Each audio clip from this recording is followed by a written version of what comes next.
What is up? I'm in my kid's tree fort right now because I was working on some stuff on it, and I realized I forgot to record an intro for this video. So, welcome to the video. Today I am talking to Ariel Posen. He's been on the podcast 3 times, but this is the first time we have done a video version of the show.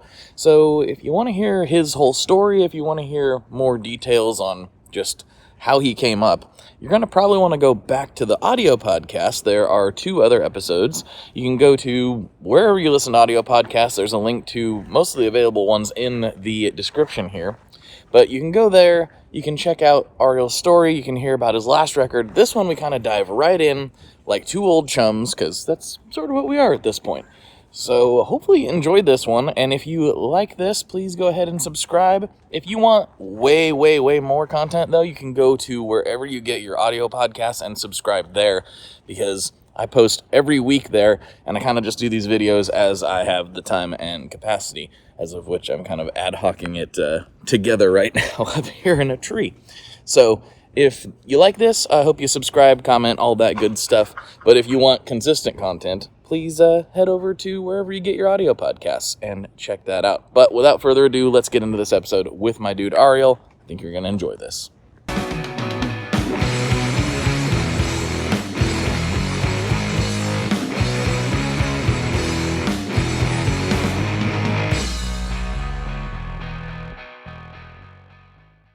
Hello, everyone. Welcome back to another episode of the Tone Mob Podcast, the show about guitar stuff occasionally, sometimes. I'm your host, Blake Weiland, and with me today, I have none other than Mr. Ariel Posen for the 3rd time. Wow, the hat trick. Yeah, look at that. The trilogy. The trilogy. The Triforce. The Triune. I don't know. The secret pyramids of Egypt. I don't know. They got more. The Grand Slam. No, Grand Slam is no home run. I don't know. I'm trying to think of every sports thing in threes. The sports ball references we're going to need to work on. 3-pointer, I guess. I don't know. Well, how you been, dude? I think we haven't talked on the podcast at least since lockdown. We were like in the heart of lockdown, I believe, last time we spoke, or at least somewhere in that ballpark. Sounds about right. I think it was lead up to my last record, which was lockdown times. Yeah. And now we're leading up to another record, conveniently. That's right. Have I seen you in person since then? I feel like I saw you at a show or 2. No, I saw you in Portland. Yep. And then I feel like I saw you in Nashville, too. You did. It was hilarious because on the same tour. The same tour. I think it was the first and last show, actually. I think Portland was the first show. And then Nashville was the last show of the tour. And I caught you at both of those. So That's right. I was in town in Nashville because we had just gotten into Sweetwater. And so it was all hands on deck. Like, come on, we got to get these boxes out. I've told this story on the podcast a couple times, but Friday I was talking to Scott and I said, hey, do you need me to come down or do you think that would be helpful at all? And he said, I think we got it. And then I woke up to a text on Monday that said, how soon can you be here and how long can you stay? Yeah. So things kind of shifted. Help. Even though I barely know how to make strings. I made like 50, I think, when I was there, but I was mostly counting boxes and doing that kind of thing. So well, I'm sure your presence was much appreciated, regardless of what you were doing. Maybe. I'm not going to ask, because I don't think I want to know the answer. Yeah. But I got to see you, so that was cool. Yes. And that was like right on the edge of, I want to say, the return to normalcy, I guess. Would that be a good way to put it? It was like one of the first full tours that I remember seeing go back that just seemed like a regular tour. Yeah, that was May 2022. We had our first tour back September 21. So we had done some mini runs leading up until that. But basically what happened from January to beginning of that April was everything got canceled again because there was like a new strain. So we had to do some reshuffling. We did some support dates beginning of April. And then May was like that tour was our first, let's do like a full a month in the US, in Canada, kind of. we just did, I think, just Toronto actually. So just the US. You could say that was our first full one back, but we had done a handful leading up to it. It was great. Yeah, it was a good show. I really enjoyed both performances, you know? Thanks. My wife has a thing. She likes to, she kind of likes to catch the tail end of tours, which I've tried to explain. She's not a musician herself. I'm like, that can be a little hit or miss. She's like, no, I like when the voice is a little messed up. Which I'm like, well, there's that. Yeah. There's that. I wouldn't have pegged her for that being the reason. I would have thought you were going to say it's the most dialed in. It's the most polished. Everything is just clockwork at that point. Everything's a little... I think she likes the fact that you're all a little tired. Yeah, but I think there's comfort in that tired. Like when everyone's just a little wrecked, everyone's going feral, everyone's ready to go home. But musically and like the show itself is just muscle memory at this point. So like no one's really thinking about it. I do get it. There's still those nerves, maybe not nerves, but just like little intricacies where you're still figuring things out at the top of a tour. You're just getting accustomed. It takes like 2 or 3 shows for it to be like, okay, this is the show now. Right. So this new record, this is, how many albums deep are you? Is this like your 4th or I can get everything's running together. This is my 3rd album. Your 3rd, okay. And the reason that it might come off confusing is because I put out a couple of solo guitar projects. Okay. Mile End. And now I don't really consider them my records. Like they're records I put out, but they're kind of more in between, just little side projects, labor of loves. Okay. So like I consider an album of songs with singing and like a full, just like that classic listening experience, which my records How Long and Headway were. And this is one of those. So even though everything I put out aesthetically, it's a record or it's an EP, this is like the 3rd real record. Right. If we will. In your viewpoint. So what is the process like, when you are sitting down to think about these more guitar-based projects? Not that your quote-unquote real records aren't guitar-based, but like it was those just driven from a place of, I just have these things I want to try. I want to stretch my legs a little bit and not worry about vocal melodies, or like what's the driving force behind each of those? I think I've always wanted to do that, and I never had an outlet or a reason to fully go 100% into recording just solo guitar ideas and compositions, because I really got my start in the guitar industry by, demoing products, demoing guitars, pedals, amps, you name it. And 9 out of 10 times they go, okay, you ready? And I go, yeah. And they just hit record and I just go. I free flow. I come up with something, and what's come out of doing a lot of that stuff is ideas and little just things here and there. And once I started doing more of that, I put out my first record, and I only had 7 songs. So I did 3 little interludes, 1 minute long instrumental guitar pieces, so I could make it a 10-track record. And a lot of people would hit me up and say, "Oh, give us an album of those interludes. We love the songs, but we also love the solo guitar stuff. You should do something with it." And I never really considered doing it until we just had time. We were in a time where we weren't traveling or doing anything, and it took me a few months, but I started feeling creative and inspired to try things. And I just booked a studio, booked a videographer, no intention of doing a record, but just more so getting content and coming up with ideas and improvising pieces and seeing what happens. And I think because I didn't put that pressure on myself, I managed to just get 11 songs out of it, pieces. The reason I'm coming off like I'm saying it's not real songs, or because I just want to like pay respect to all my colleagues and friends and people that I'm a huge fan of that play solo instrumental music, and like every little bit of it is composed to It's like so detailed. And I feel like I just get out there with a little idea, I write that idea or play that idea, and then I just kind of around for 3 or 4 minutes and hope that I land at the end. So I don't feel it's fair to compare to like proper composed solo instrumental music, but I guess it is.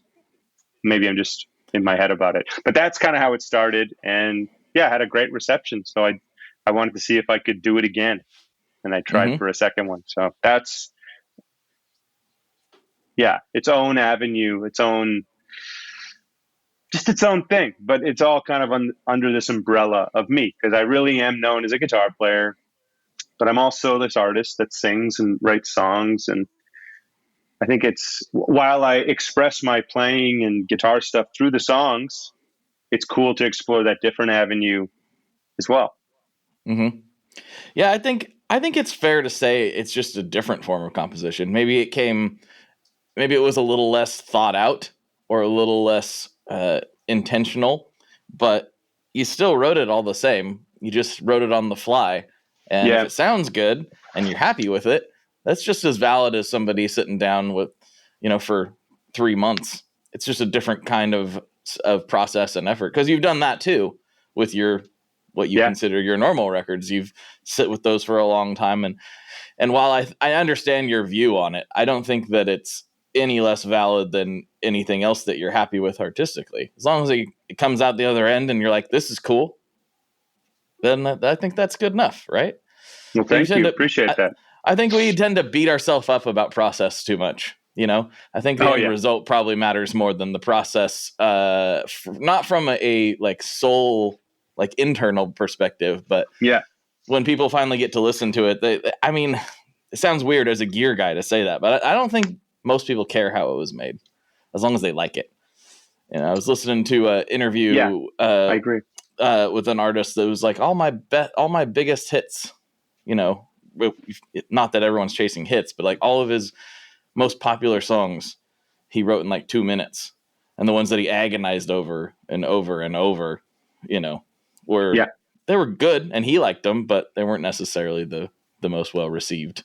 There's definitely magic in not being too detailed and not being too caught up in the work that or like rather the art that you're creating. Like, just like you said, I think the more time we stew on something, the more time we give ourselves to pick it apart and potentially take away the magic that was within like the more carefree mindset of it. And I would say the same. A lot of things that I have done that have gotten just more eyes or ears on it are usually the things that took a fraction of the time, That's just how it is. And I'm fine to accept that, but we're all wired certain ways. And like, I like to do things a certain way. And that sometimes requires spending a lot of time getting really granular. And then, sometimes it doesn't. And whatever lands. And really, like, I make music for people to enjoy, but I also primarily make music for myself. It's self-expression, and I make it for me. And I love the process. So what may seem like a lot of work and meticulous and just all this stuff, I love that stuff. And sometimes, I can get lost in it, but it's just who I am. That's just how I work. And when you love that creating aspect of music so much, it feels wrong to not dig into it so deep. Yeah, you certainly shouldn't deny it. There's no point in it. Like, we're not all chasing numbers. And despite what I was talking about, if you really love a certain aspect of the process, you should do it as often and as hard as you can. Whether that's mic placement or, whatever tiny little detail we want to obsess over. If that's really brings you enjoyment, do it as often as you can. That's the whole point of all this. Most people don't pick up guitar or any musical instrument. Sometimes they get forced into it by their parents, maybe, but they don't stick with it generally, if that's the case. Yeah. I'm sure there are exceptions to that rule, but the vast majority of us grab something that we love, and then we try to do it as often as we can, to the point where, some of us make it our jobs through some weird, strange collision of events. It's true. So was the process for I don't know what else to say, but like the real records has the process evolved over the 3, or are you still kind of in the same mindset and wheelhouse? Mindset, more or less the same. It's been a trajectory because my first record, I had been making records I've been making records a long time with bands, for other people, producing for people. In fact, my first record, I booked like 5 days to the studio, 5 days literally at the same studio before we cut my record. Mm-hmm. I produced a record for another artist. And it was so funny because it was 5 days of, do this. I know exactly what we should do here, just kind of not being a control freak, but producing. It's just like you have a very good, clear idea of what should be happening and how you want it to go. And then we started my record. And even though we did some pre-production, I was like, I don't know what to do, because I think I was just overwhelmed by the whole thing. I'd never experienced doing my own record in a super professional, high level capacity. I've recorded my own songs before in studio, but it never mattered or saw the light of day. So this is my first time, and I just kind of felt frozen. Like I didn't know what to do. So I leaned heavily on my producer. And then my second record, I got that first one out of the way, and I felt a lot more comfortable with just where I wanted to see things go and where I was hearing things. And then this record, it was just, even more. I had way more songs to choose from. I had 30 songs, and we picked 10 of them. So It just gave me way more perspective of what I thought the strongest songs were. I spent so much time demoing everything and really getting in the weeds with them and trying to limit as much work for the other people so they could show up. I can say, here's basically how I'm hearing everything and where I want everything to sit. Now do it better. Do it like your way, Right. So totally. I felt very just in my element and just very comfortable for this last record. And I hope that it shows, but I'm not saying that I was uncomfortable or out of my element on the other records. It's just as you do it, anything more and more experience equals more experience, and you just get more comfortable. There's less surprises of the things that may have shocked you. You learn from mistakes. You learn from this and that, and you learn how to avoid this. You learn how to make this a bit better. Just all these little things add up, and it just offers so much more perspective for making your own record. So that's where I was kind of feeling with it. Yeah, reps make a big difference, right? We can all relate to that with even just down to simple things like practicing the guitar. The more you play a G chord used to be really hard to play. When I first picked up a guitar, it was like, my hands hurt. My pinky's wanting to do something weird. I can't. And now it's like, you don't even think about it.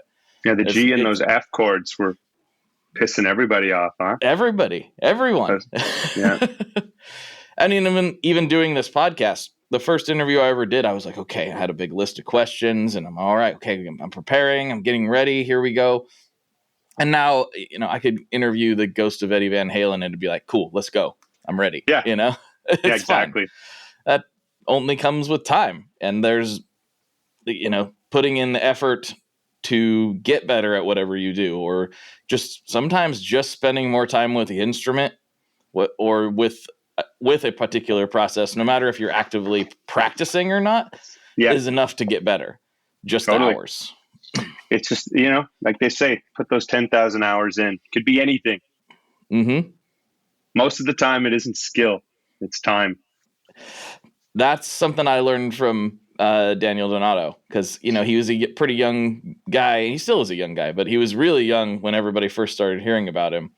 And I thought, wow, there's this natural talent, which is true. But when he did this show and he was like, I played for 8 hours a day for like years, or 12 hours or whatever it was. I was like, well, I've never done that.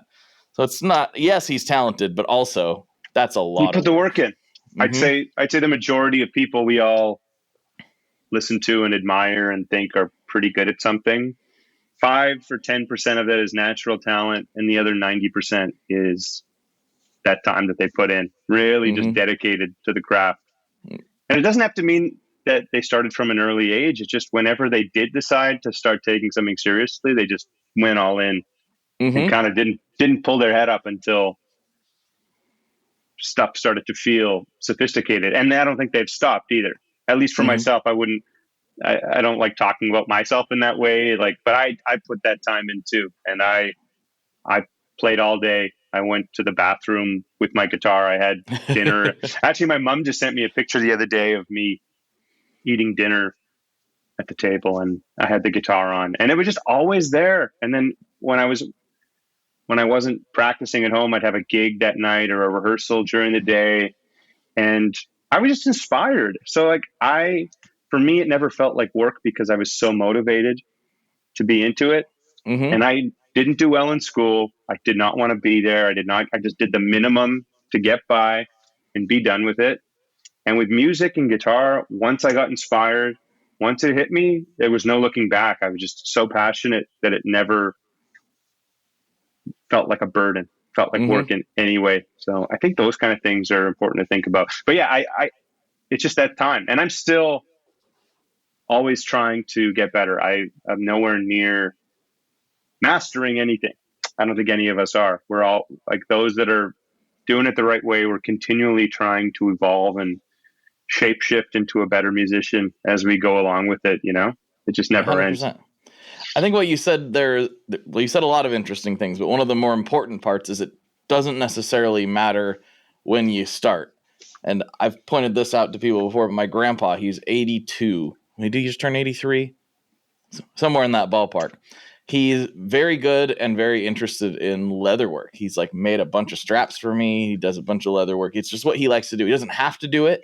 He's been retired for most of my life. He doesn't have to, but he loves it. He loves doing it, and has kind of, if you look back, he's been obsessed with it for years. But he didn't start doing it until his late 70s.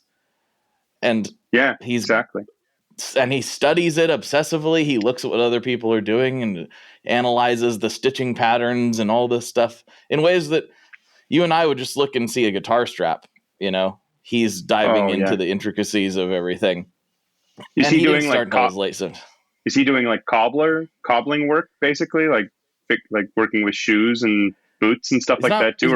It's not, it's mostly like straps. And then he does a lot for like the cowboy. I don't know. There's like cowboy action shooting. Have you seen that before? Where No. they literally dress up like cowboys and it's a target competition, but Okay. they act like they're in like a Western movie, and they're like, have quick draws and stuff and shooting steel targets and things. And they always just like, some of those people just get fully decked out. And Wow. it's big in the US, of course, but like it's also big in, I don't know about the cowboy action shooting itself, but like the cosplay aspect of it is huge in Asia. So he's always sending things to Japan and Southeast Asia and all these places, but they want it just dialed. They want it just super. They'll send him pictures of cowboys from movies with like close-ups of their rigs and their belts and then their holsters and everything. And so it's a lot of that stuff, which he enjoys. He grew up watching Westerns, so it's right in his wheelhouse. He's living the dream. That's what it's all about. Doesn't matter when. I've met so many people too who have come to a show or a clinic or something, or I've given them a lesson, and they say, "Well, it's too late for me to be like that." Or they always say that in their 30s or late 20s, even 40s, and it's like, what are you talking about? You don't realize how much you can do in little time if you just prioritize your time and just like know how to make a schedule that works for you. You can really get pretty far in a year if that's what you're focused on, whatever that thing is. Look at people who lose a bunch of weight and they go through these crazy transformations with their body by changing diet and exercising. You see certain people, like, everyone's genetics are a little different, so things are going to happen differently for everybody. But it doesn't take much time. If you start hitting something really hard and doing it the right way, but doing it in a way that works for you so that you continually stay motivated, those results happen before you realize it. Like, it's crazy. Well, it's one of those things that you don't necessarily see every day. You look in the mirror and you still see yourself. And Mm-hmm. over the course of a week, it doesn't really change that much. Exactly. But over the course of a month, maybe you might start noticing some things if you took a shot before, day 1 to day 30 and you stayed consistent. And I think you could use this metaphor for anything, right? You don't necessarily feel yourself getting better at guitar. It's just all of a sudden one day you can do something you never thought you'd be able to do. Yeah. Yeah. So yeah, it's just, it's all about keeping at it, keeping going. Keep at it. Yeah. So other than writing a whole record, going on a big tour, is there anything that you do that isn't music related? I don't know how you would have time for that with the family and everything, but is there anything that you're kind of passionate about that people would be surprised to hear? Not really. I'm all in with music. Like you said, it does take up a lot of time. I've tried to have other hobbies. I mean, when I was younger, I was very into sports and I was very into basketball, and I played quite seriously, like up until I graduated high school. But I kind of had to make that decision. Not that I was going to have a career or play college or anything like that, but you break a finger, you fracture something, or you rip a tendon, kind of screws things up for work. So Yes. I love playing competitively with people. It's like there's one thing to just shoot around and then one thing to scrimmage with people. And I really miss playing with people. So I just haven't been doing that as much. But I'm starting to get back into that as we speak, actually. Trying to get back into basketball. I like to hike and run and, jog and do that kind of stuff. So when it's nice out, even in the winter, if it's not too bad, I try to get outside as much as I can and, move around, exercise. Mm-hmm. Yeah. So passionate about exercise, even though, we all fall in and out of phases where it's tough to do that. And on the road Sure. too, I struggle. I try to make up for it when I'm home. I think because when I'm on the road, it gets a lot harder for me to maintain a consistent schedule because there's so much going on. It's exhausting, just all that stuff. So trying to figure that out. But yeah, I'm really into that kind of stuff outside. I mean, I love other things other than music, but like comedy and other things like that I enjoy. But I don't necessarily partake in anything extracurricular at this point from music because it's just what I do. It takes up all my time. Mm-hmm. Totally get it. And music kind of read. Sorry. No, go ahead. I was just going to say, like, music also is just this umbrella term of, running a business, as you know what that's like. And as much as I'd love to say it's me playing music 24/7, it's a lot of admin, it's a lot of meetings, it's a lot of calls and figuring stuff out. There's just a lot that goes on behind the scenes that most people don't usually see. And that, Mm-hmm. Once that's all done, if there's time to play or practice or do stuff musically, that's a bonus. Sometimes there isn't even time for that. Yeah, I've really tried, and I didn't do this for the first few years, but I've really tried to make one thing a day the focus. I have multiple things that I do every single day, just like you do, but like today, this is the focus. Every time I've got an interview, like everything goes around that. I put some buffer before and after in case the conversation's really going and we're like, oh, we can't stop now.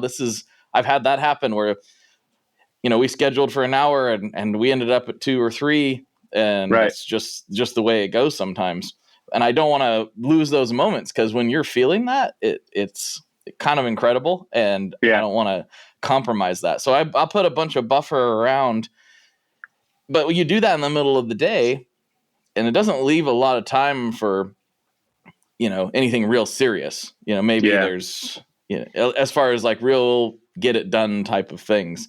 So I've always tried to just put the focus on one thing a day. I've got a lot of emails and all that. I don't really count all that as part of the schedule. That's just what you have to do. The emails, messages, texts, whatever, content stuff. It's just what you have to do. But I think having one singular goal per day it's been helpful for me. Yeah, I like that. You know, what I've been trying to do recently, this isn't really necessarily like what we're talking about, but in terms of giving yourself one thing to do every day, more of a routine thing. I'm just trying to be off my phone more. Yeah. I'm trying to like leave it in another room when I go to sleep. You know, have it not be the first thing I look at when I wake up, when I go to bed. Just have it be this thing that exists when it's time for it, maybe after you've had your coffee. I don't know. It makes life so much better. And that's a struggle I think we all have, where we're trying to stay off of it a bit more, but it kind of consumes us and controls us. But I'm trying. That's something I'm actively working on at the moment. I think it's good. I mean, I think it's extra hard for people in our positions, and this is not to complain because I wouldn't have it any other way, but knowing that I spend way too much time on my phone looking at screens, looking at cameras, like way, way more time than anyone would probably suggest is healthy. Right. But at the same time, trying to manage that a little bit better and being aware of it is half the battle. Some people don't even notice, and most people, I'm not trying to put us in a category we don't deserve to be in, but most people who have a phone addiction don't necessarily need to have a phone addiction. They just do. There's some people that kind of need to be on their phone a lot. Yeah. And there's people who don't, but still are. And I think we all can think of a cousin or somebody who fits into that category. Yeah. But I do think unplugging to the degree that it's possible is really good. I just went caving and there are no reception in there. It was beautiful. It was great. Cool. And there was not only no reception there was no reception in the town. Like you had to drive quite a ways. I was like, you know what? I didn't know that I would miss this as much as I do. I really enjoy the unplugged life, and I'm going to try to do it more. Hell yeah. So yeah. That's you glorious. Bring your phone with you when you run? I can't not. For me, I have to have something in my ears when I'm doing that kind of stuff. Yeah, I do bring it. Same with me. I like to have something in my ears. So by the nature of that, you have to, but I'm not checking it really. I usually, if I'm walking or jogging, kind of just lives in a pocket, and I'm not really checking it too much. To songs or a podcast or something, and you'd put it on Do Not Disturb and roll, right? Exactly. Yeah. Mm-hmm. Some days sometimes I like to not listen to music for a long time. When you make music all day, every day, you just get fried. And I find the more I move away from listening to music, sometimes it refuels me. Mm-hmm. So I'll listen to podcasts. And then I just typically know when it's been too long, and when I listen to music again and it's inspiring and I enjoy listening to stuff and I can't stop listening to music, it's like this. I just know. It's like, okay, I'm back. I can listen to music now. Yeah, I know what you mean. I honestly don't. Everything I do is so active and is involving me touching or doing something or having input in some way. Yeah. The things I've started to enjoy more, I'm going back to more passive absorbing experiences, like listening to podcasts, watching movies. I've always been a movie person, but I really enjoy movies, and being able to, I've actively, sometimes like my wife and kids are gone. That's my time I get to watch horror movies because no one else likes horror movies in this house. But I've actively found myself scrolling on Instagram while I'm trying to watch this thing I've been excited about. And I literally threw my phone across the room. Yeah. And that weird, not to over to a couch. I didn't launch it through a window or something, but that act of being no. And then you kind of see it sitting over there and you're like, I should go check it. And no, don't check it. You just threw it over there for a reason. Sit here and watch this movie. And in 2 minutes, you'll be fully engrossed back like you're a kid again. It's really nice. But having those passive experiences, a lot of people like video games. It's too active for me. I'm always doing stuff. And I'm not hating on people who like video games. Just for me, I need to sit there and absorb when I want to enjoy myself, I guess, for lack of a better term. It's a tried and true hobby. Mm-hmm. Watching a show, watching a movie, reading a book. I also like, that's passive enough for me. Like I can think, that's fine, but I don't have to input anything into the experience.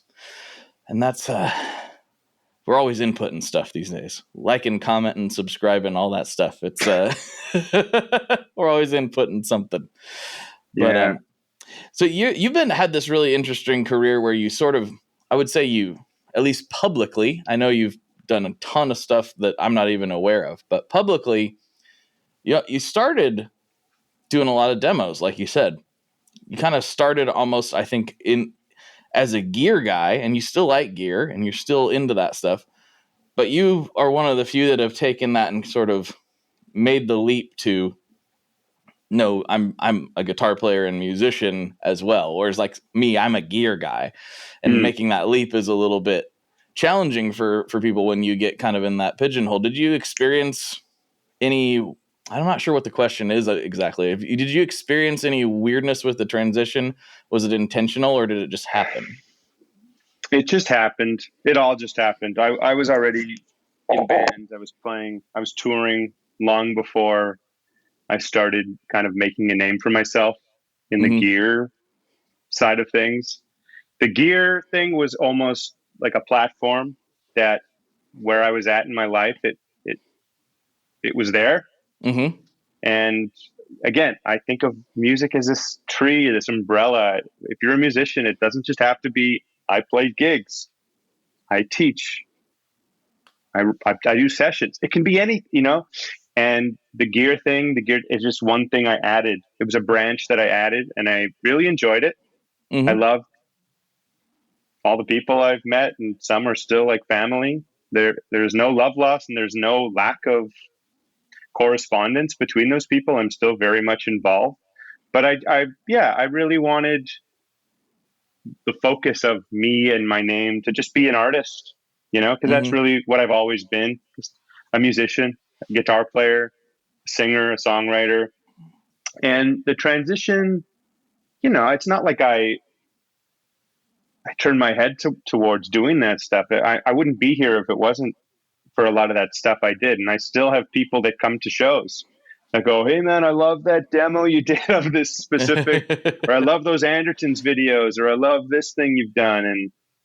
And you still do that stuff. It's not to say that you don't. You do. Yeah, I do the odd thing. I'm a little bit more selective, I think, now. But, if someone comes to a show and says that they're here because they saw me do something that doesn't necessarily correlate with a record I've put out or something, but they still bought a ticket, showed up. I say thank you. It's great. Yeah. I'm so appreciative. Whatever outlet you jumped on board from. Hey, thanks for being here, and I appreciate the support. If it's me playing some acoustic guitar in that video that you keep going back to that you like, rather than watching like one of my music videos, great. Whatever. Yeah. Whatever floats your boat. Just you're here, and that's all that matters. And thank you. So that's kind of my mindset. I'm not like, oh, you only like the guitar stuff. You only like the gear. Are you kidding? I'm so appreciative. If anyone cares about anything I do, so it's all good. Yeah. So it just happened. It was just very natural. That's how things go. You try stuff out, and one thing leads to another thing leads to another, and that's life, right? Totally. You kind of have to take things as they come, see things as the opportunities that they are or aren't, and do your best to work with them in that particular situation. And it's like you said, the fact that somebody right now is listening to this is still mind-blowing to me all these years later. It's like, wow, you're 37 minutes into this conversation and you're still here. I'm glad that this is interesting enough for you to have stuck around for this long, because it's a lot of time that people give. It's not the biggest show in the world, but when I go to Spotify, will give you data on the average listening time, and the average listening time is like 45 minutes across the whole thing, which is mind-blowing. Like, that's great. Little Blake is like, this doesn't even make any sense. 14-year-old Blake is very confused right now. But I wouldn't have it any other way. Like, it's a great thing. I get to have conversations with folks like yourself that why else would we sit down and talk in this super engaged way, on completely different sides of the globe? We probably wouldn't, if we're being totally honest. It's just it's a special format, and it's a cool place to be. And so I relate to being very appreciative of everyone's time, because it's pretty incredible. It's the only resource we don't get back. Yeah, you said it. If you just stay appreciative instead of being entitled and being always in comparison to other people and saying, why don't I have that? Why is that not happening for me? If you just put those away in your head and just focus on, wow, there are people, or sure, maybe it's a small win compared to what I'm comparing to, but I should just be comparing to my own growth and my own self. And that's all that we should ever be thinking about. And I find it's easier said than done, because, we all compare. It's impossible not to, especially in this heavy internet phone phase in life right now, which has no signs of stopping. Mm-hmm. You just need little reminders, to knock yourself in the head and go, hey, don't forget, you're doing good. It's fine what you're doing. Yes. Just because it's not exactly what other people's are right now, just stay on your thing. It's good. Just do your thing. I mean, I don't know if it ever goes away either, that feeling. I'm sure it doesn't. I don't think it does. I've said this on the show a few times, and I don't want to name names, but there was somebody who was speaking to somebody in one of the biggest bands on the planet, and they were told that this all still feels like a house of cards and could go away at any minute. And I feel like that. No, this person by all measures should not feel that way, And Yeah. I don't want to name names, or I wasn't necessarily given permission to be specific, so I don't want to do that. But it's pretty astounding to hear. I'm not gonna do it. Not gonna do it. I'm not. It's amazing to see people that are in what we would view as the most successful positions in our industry still feel that way, and that kind of tells me never really goes away. It's something where you always have in the back of your head, because it is such a weird way to make a living. It really is. We're all human, no matter what level of success you're at, we all feel and think the same things. Mm-hmm. At some points. So, at some points, and, you might be at the top of the world and you could still be miserable. You could still be very unsure of things. You could still be questioning every single thing. In fact, of course, you're questioning everything, but just because you're on top doesn't mean it's all sunshine and rainbows always.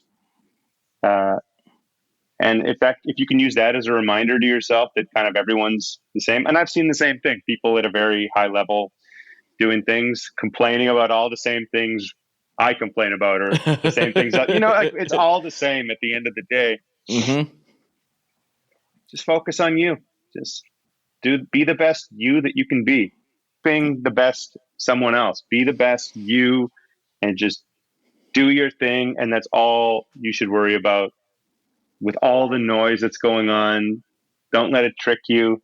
Just stay on your course, Mm-hmm. Yeah, as long as you keep being able to put one foot in front of the other in whatever direction that means. It doesn't. I know we speak to our own experiences. We were kind of specifically talking about music mostly, but this can be applied to life. It can be applied to everything. Yeah. Most of the people who listen to this podcast don't necessarily want to be a full-time musician or have a full-time career in music. They listen to it because it's part of their lives that they enjoy, and they're very into some aspect of the hobby of making music. And that these words can apply to their job or life or career too. Like if you find yourself being miserable for some reason and you're like, oh, I didn't get that promotion or whatever, try to look at where you really are. And if you're really unhappy about it, make steps to improve it. But also realize there's somebody pointing at you going, man, I wish I was where that person is. And that perspective can be really hard for everyone to have. Literally Absolutely. everybody. Yeah. Bill Gates has thought that before. Yeah. Yeah. So tell me a little bit more, like we're getting a little bit closer to the end here, but we got plenty of time. Tell me a little bit more about the new record and, some of the maybe highlights from the recording process, favorite songs, anything that happens to pop out at you at the moment. Tell me a little more about this new record. Well, I think it's my best work yet. I think it's the best songs. My favorite production route that we took. We experimented with a lot of new things. Once you put out a couple of records, and I think I've developed like a sound. I think I have. Oh, yeah. I mean, I have a sound as a guitar player, but I think for my music, I'm developing like this sound, and I feel like this record, I tried to take a lot of the things I tend to repeat and like do over and over. I know AC/DC said the secret to their success was just making the same record over and over, which I get.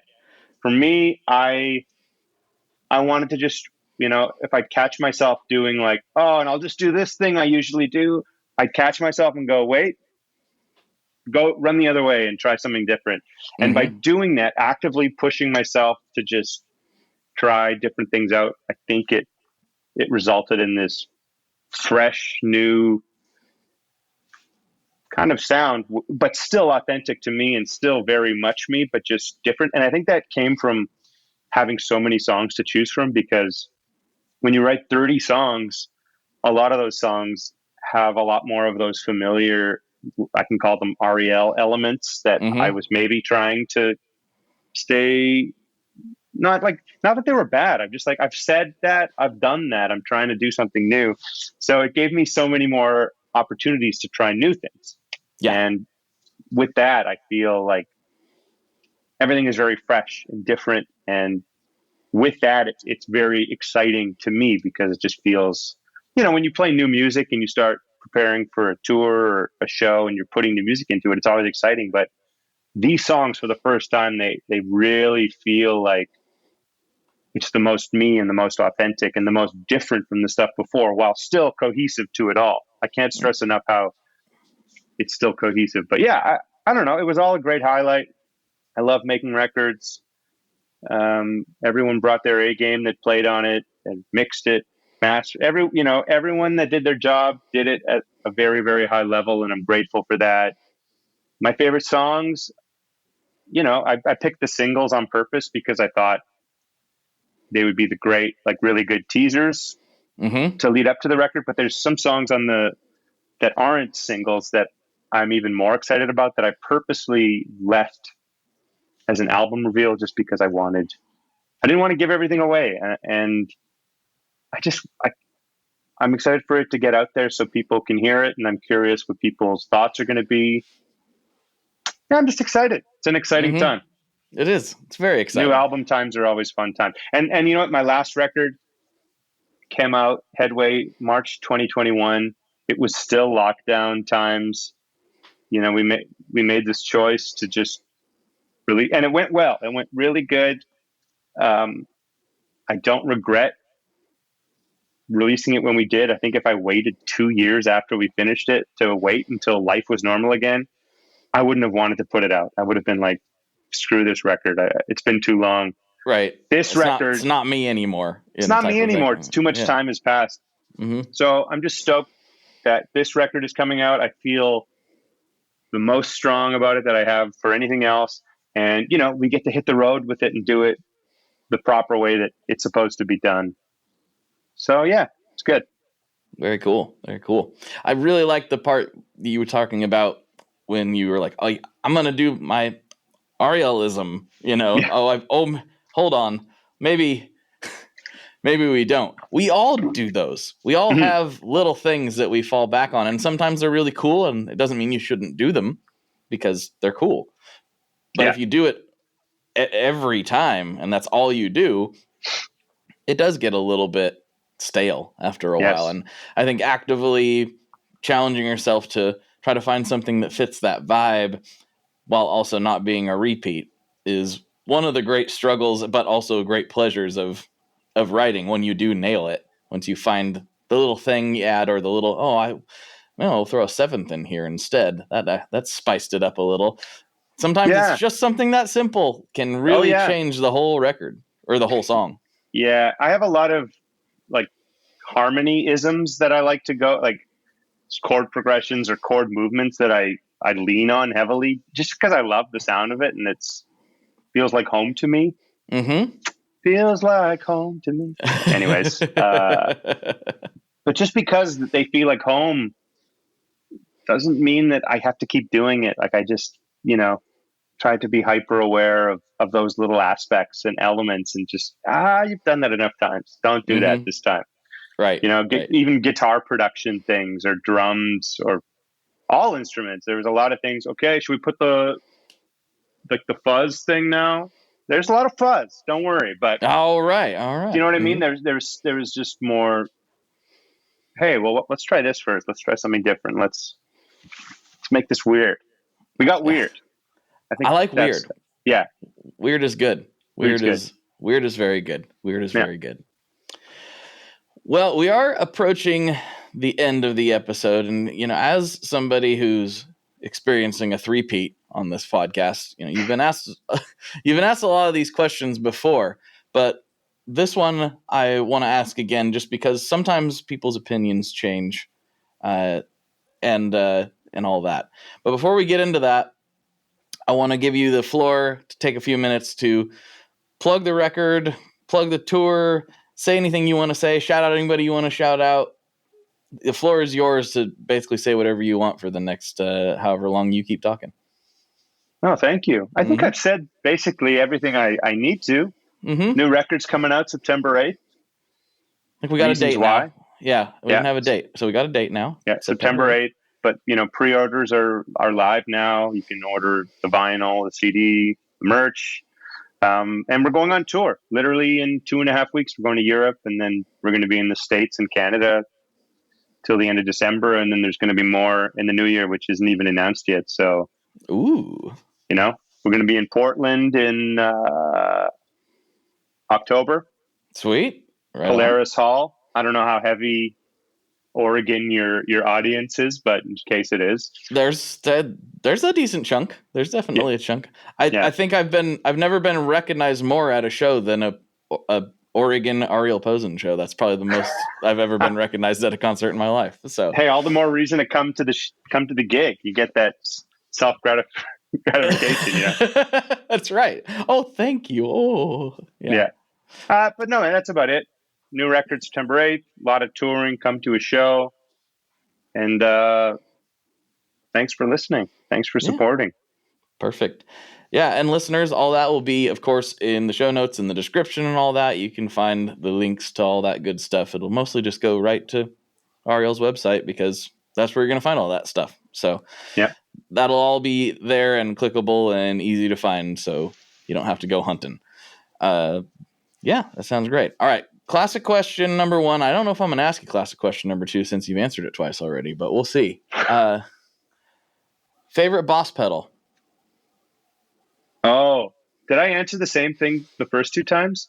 I don't know if I asked you that the first time.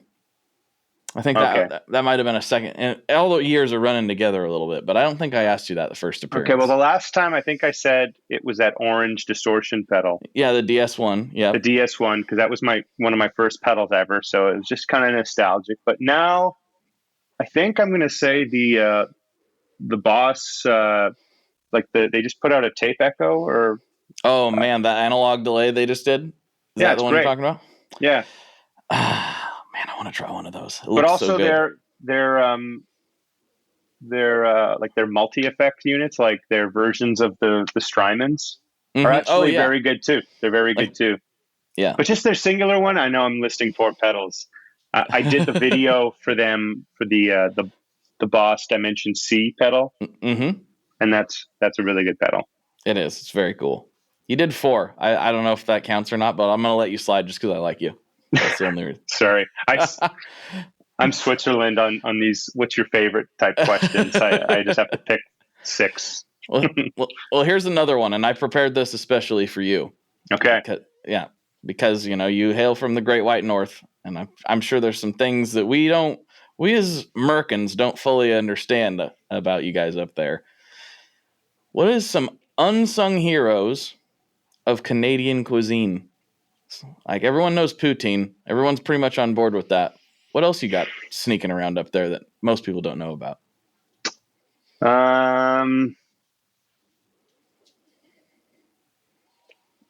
Well, not much. I mean, here's the thing. I'll say this first. Like, we as Canadians have all the same stuff you guys have. You know, we have a lot of culture. We have a lot of everybody in this country. So we have all the different type of cuisines at a very high level as well. Yeah, poutine is like the one Canadian thing. Oh yeah, maple syrup. Oh yeah, that's not a meal. That's just a thing. Yeah, that's a condiment.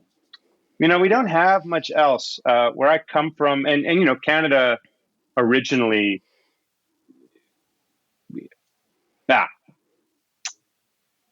Let me tweak this answer here. Tweak away. It was absolutely totally fine. I can see the wheels spinning. I like this. Yeah, I can tell this is the most in-depth question that I've asked the whole podcast. Yeah, this. Yeah, we don't really. Yeah, we're a big hockey country, and you go to like a community center if you were a kid playing hockey, or if you go to like a professional hockey game. There's a lot of just like hot dogs and burgers and stuff like that. That is not a Canadian thing. Yeah, that seems like a shared love that we have. I think just about everything is a shared love. I don't think I'm happy to be corrected by anybody that wants to step in and say anything, but nothing comes to mind like a signature Canadian dish. I'll tell you one thing that this is a condiment, I guess. Okay. All right. But in Manitoba, where I'm from, we have what's called honey dill sauce. And excuse me? Yeah. This is something. Right. Yeah. This is something that you would have like with chicken fingers or something like that. You wouldn't put it in a sandwich or a burger. You would have like this with some tenders or some fries. And it's just honey and it's just dill, I think. That's just it. And you put it together. There might be another thing in there. I don't know what it is. It's this iconic, and you don't get it anywhere else in Canada. You just get it in Manitoba. Okay. And now that I'm saying that, two other things come to mind. Oh, all right. But they're snacks.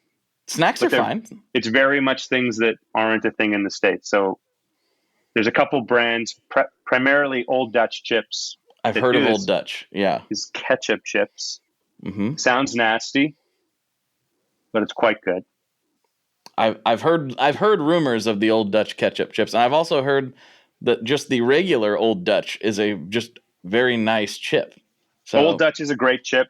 Lay's also is a great chip. They do a ketchup as well. Another flavor is all dressed. We have, and I don't know if you've heard of all dressed, but all dressed. I've experienced chips. All dressed, yes. And I liked it. I didn't think I was going to. I didn't. It's kind of like it's like a better barbecue. Yes, it's like a better barbecue. All dressed is a better barbecue. I like all dressed quite a bit. It's a nice chip. So we have a couple, like treats like that, or snacks, I guess, that people, whenever I go on TikTok and I say, hi, I'm an American that's in Canada on a trip, and look at all these weird things they have. To me, they're just like, this is just what we have. Like, we have all the same that you guys have. We just happen to have a couple extra kind of chips. And our Reese's peanut butter cup branding looks more modern than the American one does still for some reason. There's just some weird things like that. But those would be my picks, I think, just more on the snack level and the honey dill sauce. I'm very curious about honey dill sauce. It sounds like, this is not the best description, but it sounds like Canadians heard about honey mustard and they're like, I got an idea. Let's try something else. Let's try dill. Well, we got plenty of honey mustard here too. I don't know where it originated from. Like most things, I feel like they just happened by accident. Some guy just like, you got dill in my honey. Oh, wait. Or someone was just drunk and just, what if I just put these things together, you know? And the whole bar's like, hold on a second, dude. You're onto something. You're really... Oh. Yeah. I like the honey dill. I want to try that. I'm curious. Well, thank you for the education. I do appreciate that. I think we brought some new culture to the Tone Mob audience. It's not just pizza. There's a old Dutch snack culture. Yeah. Mm-hmm. Oh, and you know what? We have another really good brand of chip. It's all kettle chips. And I would put this against any other kind of kettle style chips. It's called Miss Vicky's. Have you heard of Miss Vicky's? I have heard of Miss Vicky's. Yeah. I didn't know that it was Canadian. Is it not? I never see them in the States. So it's the only place I've seen them outside of the occasional random like gas station or something. The first time I had Miss Vicky's was at Subway. Subway consistently has Miss Vicky's jalapeno chips, or at least they used to. Like American Subway? Yeah. Oh, interesting. So maybe it's not just Canadian, but no one ever has heard of it. Like Americans that I speak to when I brought it up. So Miss Vicky's is killer. Miss Vicky's is good. Any flavor, doesn't matter. But their salt and vinegar rivals all. I don't think anything beats it. Not even Old Dutch. I've heard good of that. That's just personal preference, though. Like a regular potato chip versus a kettle chip. I'm not here to say. That's like saying, do you like what's better, classical music or jazz? It's just they're different things, right? Right. Different pasta flavors. Or pizza, they're just different. You can't really compare them. It's whatever you're in the mood for. Potato chip, kettle chip. Mm-hmm. Different chips. Similar, but different. Well, dude, thank you so much for hanging out. Let's go see what kind of nonsense we can get into on Patreon. Does that work for you? Works for me, man. All right, everybody. For Ariel, this is Blake. And as always, folks, good luck and good tones. Hey, what's up? We are back in the tree. If you liked this episode, again, please go and subscribe wherever you get your audio podcasts. Make sure you check out Ariel on all the socials. And again, I hope you enjoyed this. If you got to this point somehow and you didn't enjoy it, I don't know why you would do that to yourself. But if you want more conversations and if you want to hear Ariel's other episodes, oh, here come the kids. If you want to hear Ariel's other episodes, go to wherever you get your podcast, search Tone Mob, and you will find them there. Thank you so much for all the support. If you want more conversations, of course, there is Patreon and all that good stuff. Thank you for everything. I appreciate you, and I'll be talking to you on the internet very, very soon.